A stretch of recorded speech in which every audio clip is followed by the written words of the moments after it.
Hey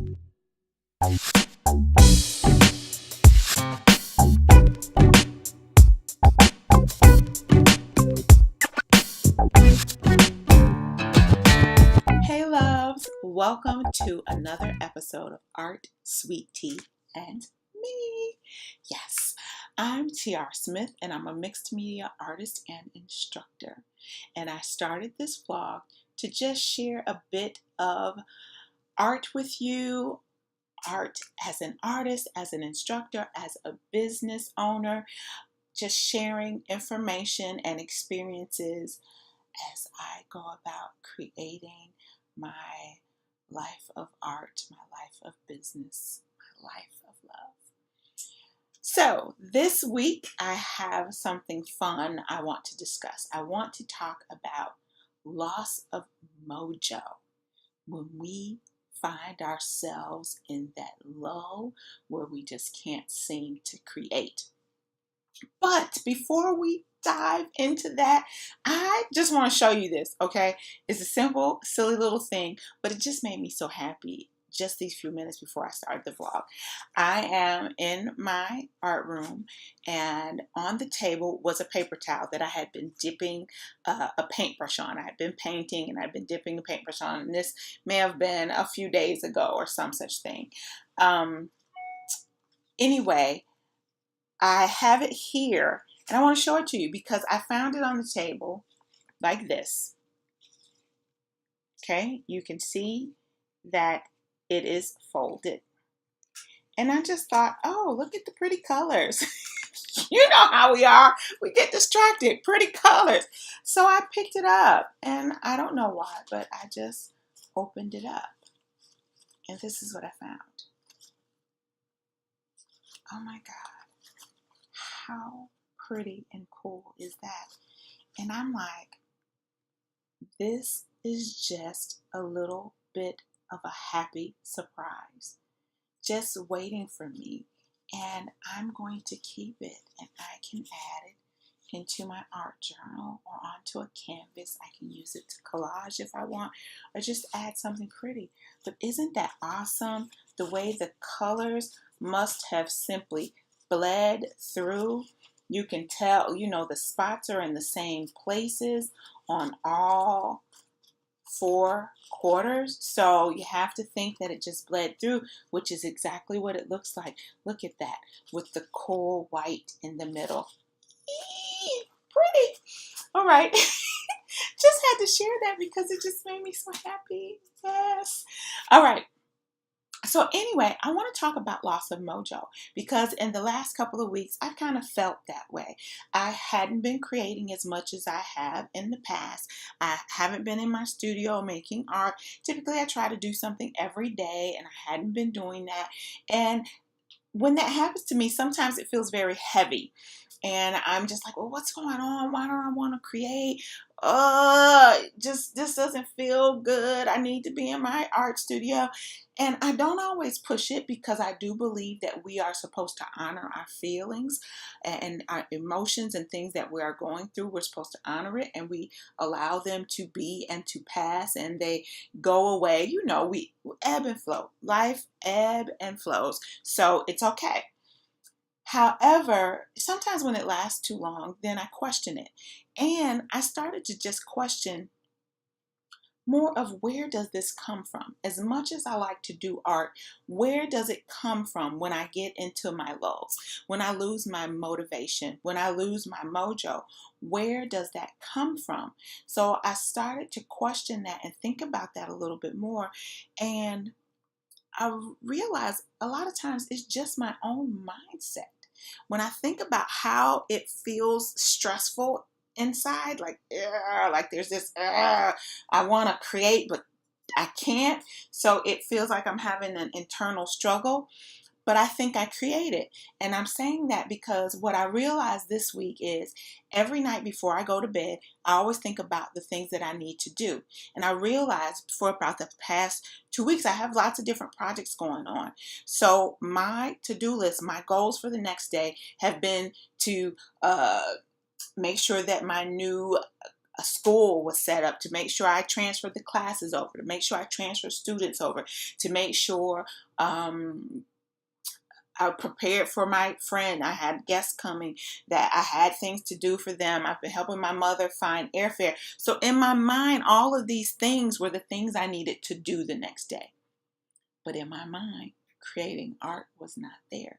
So therefore, I set the goal, I set the intent of the night before. And the next day, there was no room for art, because I set the goal, I set the intention every single day at night, and I hadn't been putting art inside of my goals, inside of my heart, inside of my mind. And I realized that I think I do that to myself often. I come up with ideas, goals, things I want to do, things I want to achieve, things I want to try, new classes I'm going to create. And when I get myself on a mission, I have my set of goals, and sometimes I don't include the art in there. So then I don't set the time aside. I don't take the time. I just kind of barrel through what I do have on my list of things to do.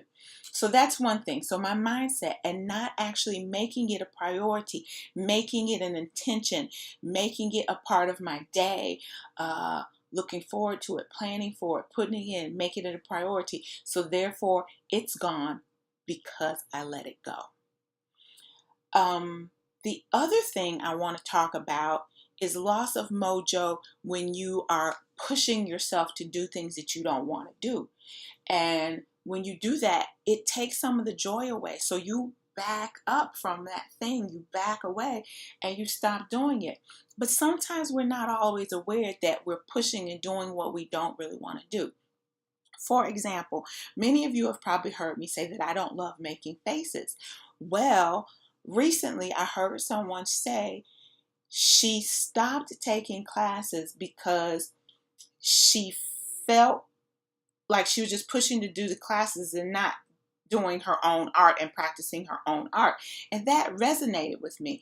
Not about the not taking classes. I think I love taking classes, but what I want to do and always strive to be is authentic to my own style and my own desires inside of that class. I can learn techniques, I can learn different tools, but I do not like copying and trying to achieve the exact same goal or image as the instructor. And so what I really realized is some of that stress came from taking classes and deciding to try to do what the teacher was doing and trying to get it as close to what the teacher was doing and doing all of her techniques just as she was doing. And I wasn't enjoying that. And so I thought that was me not liking making faces. But it was me not liking trying to do what other people do. Once I realized that, and I just decided to be my authentic self and enjoy the process the way that I enjoy it, that opened me up, and now I can enjoy making faces more, taking my classes, enjoying them, and just taking the process and applying it to myself and how I want to use it, the techniques and how I want to use it. I recently shared one that I did in a class, a face, and I totally did a TR face, like the way that I love doing faces, right? And the way that I love doing hair. And I did her technique with the tools that I had. She used charcoal, I used pastels, and then adding color on top of that image. And I really loved and enjoyed the process. So know yourself, know your own desires, know your own authenticity so that you are able to enjoy classes, enjoy art, enjoy lessons, but not lose yourself in who you are and your own voice in it, if that is important to you. Some people enjoy doing the lessons as is, getting as close to the teacher's instruction and image as possible. Again, it's about being yourself and being authentic and true to you. However you like to do it, that's how you do it. That's how you embrace it. And now I get to play, and I get to have fun, and I get to stress less, and I get to intend for the week to create until this weekend when my husband's family reunion is coming to town. Both sides of his family on the same weekend in Atlanta. Can you imagine that? Mother's side and father's side. They planned a family reunion both on the same weekend, which is cool for us because we get to see both sides of the family. Anyway, before I go, quick, I want to share some tips for getting out of a mojo, a creative slump, other than being intentional and setting an intention to create. Set it the night before. Be intentional. Tell yourself you are going to create, you are going to make art. You have this 30 minutes, this hour, whatever, a certain time. Put it down in your goals, in your heart, in your mind. Make it happen. Intend it. It may help. Try it. Just try it. Don't deny it until you try it. All right. And then, of course, just like I said, being authentic to yourself and doing things the way that you like to do them. And then I want to also add a lot of things that I do is I will go into my room and I will create simply for the sake of creating. Just put some color on the paper, look at magazines, find artists that you love and see what they're up to. Take a challenge. I do a Monday challenge every week. That's a great way to get you out of a slump. Taking classes is a great way to get you out of a slump. I turn to class lessons sometimes when I don't feel like creating. That helps. Prompts always help as well. So, patterns, colors, flowers, things around the house. Just find things that encourage you. Your own old art journals, flipping through videos or other people's art. Again, finding people online that you admire. Give some of those things a try the next time that you lose your creative desires. And last but not least, come back and see me next week. Thanks so much for joining me. Have an amazing day. Thanks again. Bye.